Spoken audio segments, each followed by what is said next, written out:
കൃഷ്ണ ഗുരുവായൂരപ്പ ശരണം. പൊന്നുണ്ണിക്കണ്ണൻ്റെ ഉഷപൂജാലങ്കാരം രാവിലെ 4 മണിയോടുകൂടി മലർനിവേദ്യം കഴിഞ്ഞ് ശ്രീകോവിൽ നട തുറന്നു. പൊന്നുണ്ണിക്കണ്ണനെ ആ ശ്രീലകത്ത് പുഞ്ചിരി തൂക്കി നിൽക്കുകയാണ് കേട്ടോ. നെയ്വടക്കുകളെല്ലാം നിറഞ്ഞു കത്തുന്നുണ്ട്. അതിൻ്റെ ശോഭയിൽ ആ പൊന്നുണ്ണിക്കണ്ണൻ്റെ പുഞ്ചിരിക്ക് കൂടുതലൊരു ഭംഗിയുണ്ട്. പൊന്നുണ്ണിക്കണ്ണൻ്റെ തിരുമുഖം ചന്ദനം ചാർത്തിയിട്ടുണ്ട്. നെറ്റിയിലൊരു സ്വർണ്ണഗോപിക്കുറി അണിയിച്ചിട്ടുണ്ട്. ചെവിയിൽ ചെവിപ്പൂക്കൾ വെച്ചിട്ടുണ്ട്. മേൽക്കാതും കീഴ്ക്കാതും ഈ 2 ചെവിപ്പൂക്കളാണ് വെച്ചിരിക്കുന്നത്. മാറത്തൊരു സ്വർണ്ണത്തിലകവും 2 സ്വർണ്ണമാലകളും ചാർത്തിയിരിക്കുന്നു. പൊന്നിൻ കിങ്ങിണി കെട്ടി പട്ടുകോണകം ഉടുത്ത് ഒരു ചുവന്ന പട്ടും ഒരു പീതാംബരപ്പട്ടും കൂട്ടിക്കെട്ടി ഞൊറിഞ്ഞെടുത്തിട്ടുണ്ട്. കയ്യിൽ ഓടക്കുഴലും താമരയുമുണ്ട്. സ്വർണ്ണ കിരീടം ചാർത്തി കിരീടത്തിമേൽ 3 തിരുമുടിമാലകളും 2 വലിയ വനമാലകളും ചാർത്തിയിരിക്കുന്നു. അങ്ങനെ ആ പൊന്നുണ്ണിക്കണ്ണൻ സുന്ദരനായി പുഞ്ചിരി തൂകി നിൽക്കുന്ന രൂപമാണ് നട തുറന്ന സമയത്ത് ഭക്തന്മാരെല്ലാവരും കാണുന്നത്. അവർക്ക് കൂടുതൽ കൂടുതൽ ആഹ്ലാദം, ആനന്ദം എല്ലാം വന്ന് നാരായണനാമവും ചൊല്ലി അത് ആ കണ്ണൻ്റെ അടുത്തേക്ക് ഓടി ഓടി ഓടി ഓടി പോണു. ആ സോപാനപ്പടിയിൽ നിന്ന് കൺകുളിർക്കെ കണ്ണനെ കണ്ട് ആ പുഞ്ചിരി തൂകി നിൽക്കുന്ന കണ്ണൻ്റെ തൃക്കാൽക്കൽ വീണ് നമസ്കരിക്കണോ, പ്രാർത്ഥിക്കണോ. കണ്ണൻ അവരെ എല്ലാവരെയും അനുഗ്രഹിക്കണം. ആ സുന്ദരമൂർത്തി നമുക്കും ഒന്ന് ആവാഹിച്ചാലോ? എല്ലാവരും മനസ്സിൽ വിചാരിച്ചോളൂ.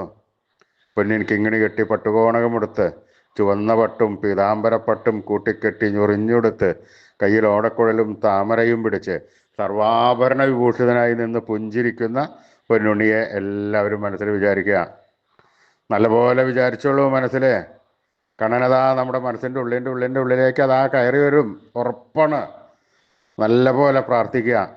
ആ കണ്ണൻ നമ്മുടെ മനസ്സിൻ്റെ ഉള്ളിൽ വന്നു കഴിഞ്ഞാൽ ആ കണ്ണനെ അവിടെ കൂട്ടിപ്പിടിച്ച് നിർത്തി അവിടെ ഒന്ന് പ്രതിഷ്ഠിച്ച് ആ കണ്ണനുമായി കുറച്ചു നേരം സംവദിച്ച് ആ കണ്ണനെ ഒന്ന് കൊഞ്ചിച്ച് ഒന്ന് ലാളിച്ച് ഒരു മുത്തം കൊടുത്ത് ആ കണ്ണൻ്റെ തൃക്കാൽക്കൽ വീണ് നമസ്കരിച്ചോളൂ, പ്രാർത്ഥിച്ചോളൂ.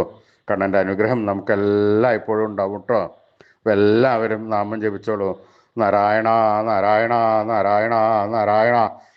ഉറക്കെ സ്നേഹത്തോടുകൂടി ഭക്തിയോടുകൂടി വിശ്വാസത്തോടുകൂടി കണ്ണൻ്റെ നാമങ്ങൾ ചൊല്ലിക്കോളൂ. കണ്ണൻ നമ്മുടെ ഒപ്പം എപ്പോഴും ഉണ്ടാവും. നമ്മുടെ സ്നേഹം കണ്ണന് തട്ടി മാറ്റുവാൻ പറ്റില്ല. അതുകൊണ്ട് കണ്ണൻ അതിൽ കൂടുതൽ സ്നേഹത്തോടുകൂടി നമ്മുടെ അടുത്തേക്ക് തന്നെ ഓടി വന്ന് നമ്മളെയും കെട്ടിപ്പിടിച്ച് നമ്മുടെ ഒക്കത്തൊക്കെ ഒന്ന് കയറിയിരുന്ന് നമുക്കൊരു മുത്തം തന്ന് കണ്ണൻ നമ്മളെ വേണ്ട സമയത്ത് വേണ്ടതെല്ലാം നോക്കി അനുഗ്രഹിക്കുന്നതാണ് കേട്ടോ. അപ്പോൾ എല്ലാവരും വിശ്വാസത്തോടു കൂടി ഭക്തിയോടുകൂടി കണ്ണൻ്റെ തിരുനാമങ്ങൾ ഉറക്കെ ജപിച്ചോളൂ. നാരായണ നാരായണ നാരായണ നാരായണ. കൃഷ്ണായ വാസുദേവായ ഹരേ പരമാത്മനെ പ്രണതക്ലേശനാശായ ഗോവിന്ദായ നമോ നമഃ. കൃഷ്ണായ വാസുദേവായ ഹരേ പരമാത്മനെ പ്രണതക്ലേശനാശായ ഗോവിന്ദായ നമോ നമഃ. കൃഷ്ണായ വാസുദേവായ ഹരേ പരമാത്മനെ പ്രണതക്ലേശനാശായ ഗോവിന്ദായ നമോ നമഃ. അച്യുതാനന്ദ ഗോവിന്ദ അച്യുതാനന്ദ ഗോവിന്ദ അച്യുതാനന്ദ ഗോവിന്ദ. ഈ നാമത്രയ മന്ത്രം എല്ലാവരും ദിവസേന ഉപാസിക്കുക. ഇത് നിത്യവും ഉപാസിച്ചു കഴിഞ്ഞാൽ നമുക്ക് ആരോഗ്യ സൗഖ്യം, സർവ്വസമ്പൽ സമൃദ്ധി, സർവ്വ ഐശ്വര്യം, സന്തതി പരമ്പരകൾക്കെല്ലാം ശ്രേയസ് ഉണ്ടാവുന്നതാണ്. ഋഷീശ്വരന്മാർ തലമുറകൾ കൈമാറി തന്ന ഈ അമൂല്യനിധി നമ്മൾ കാത്തു സൂക്ഷിക്കണം. അടുത്ത തലമുറകൾക്ക് നമ്മൾ കൈമാറണം. ഈ കലികാലത്ത് ജപിക്കുവാൻ പറ്റിയ ഒരു ഉത്തമ മന്ത്രം കൂടിയാണ് ഈ നാമത്രയ മന്ത്രം. അപ്പം അതുകൊണ്ട് എല്ലാവരും ജപിച്ചോളൂ, നിത്യ ഉപാസനയിൽ ഉൾപ്പെടുത്തിക്കോളൂ. അച്യുതാനന്ദ ഗോവിന്ദ അച്യുതാനന്ദ ഗോവിന്ദ അച്യുതാനന്ദ ഗോവിന്ദ.